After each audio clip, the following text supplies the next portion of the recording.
Hello viewers, আসসালামু আলাইকুম। রানীত লিপি চ্যানেলে আপনাদের সবাইকে স্বাগতম।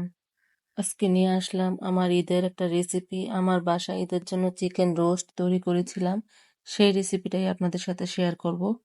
চিকেনটা পরিষ্কার করে আমি ধুয়ে চালনিতে পানি ঝরিয়ে নিয়েছি। এখন সামান্য লবণ, সামান্য হলুদ দিয়ে চিকেনটা হালকা ফ্রাই করে নিব। জাস্ট ব্রাউন কালার হয়ে আসলেই নামিয়ে নিব। এইভাবে প্রত্যেকটা চিকেন আমি হালকা ব্রাউন কালার করে নিব। ভিউয়ার্স, আমার চ্যানেলটি যারা এখনো সাবস্ক্রাইব করেনি তারা ছোট্ট একটা সাবস্ক্রাইব করে আমার সাথেই থাকুন।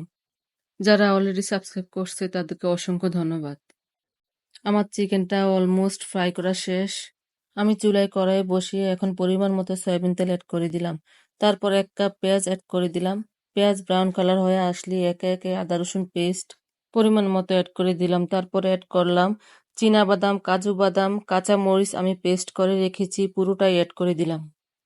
এখন আমি অ্যাড করলাম টক দই। আমি টক দইটা আগেই ফেটিয়ে রেখেছি। তারপর দিলাম স্বাদমতো লবণ।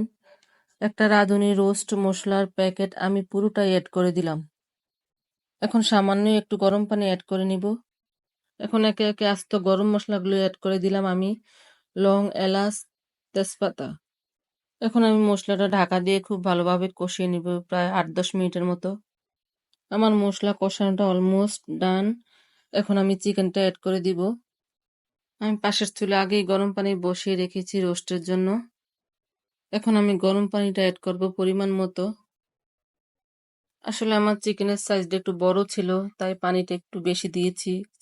এখন চিকেনটা একটু ভালোভাবে নেড়েচেড়ে আমি কিছুটা পরিমাণ মরিচের গুঁড়ো অ্যাড করে দিব। আমি মরিচের গুঁড়োটা জাস্ট অ্যাড করলাম একটু ব্রাউন কালারটা আসার জন্য। ঢাকা দিয়ে 5 মিনিট পরে আবার ফিরে আসলাম।